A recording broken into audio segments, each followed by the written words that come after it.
Život je krátký, čas letí dál, nikdo z nás neví, co přijde dál.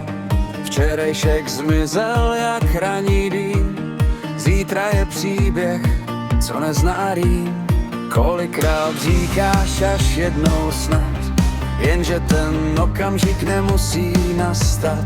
Každá minuta je vzácný dar, tak proč ji schovávat do kalendářů? Nečekej na správnou chvíli, ta možná nikdy nepřijde. Otevři dveře svým snům, ať srdce zase ožije. Život je krátký, čas letí dál, nedá se vrátit ani přetočit dál.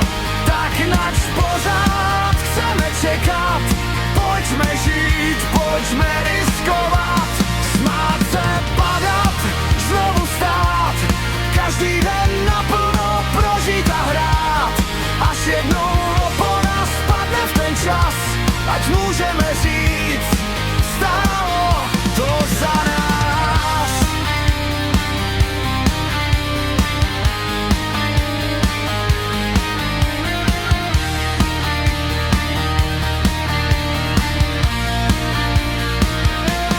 Nejde mít jistotu na 100%, každý krok píše svůj vlastní děj. Strach je jen s tím, co mizí v dálce, když uděláš první krok bez záruky. Nehledej důvod, proč nejít dál, hledej ten důvod, proč právě teď vstát.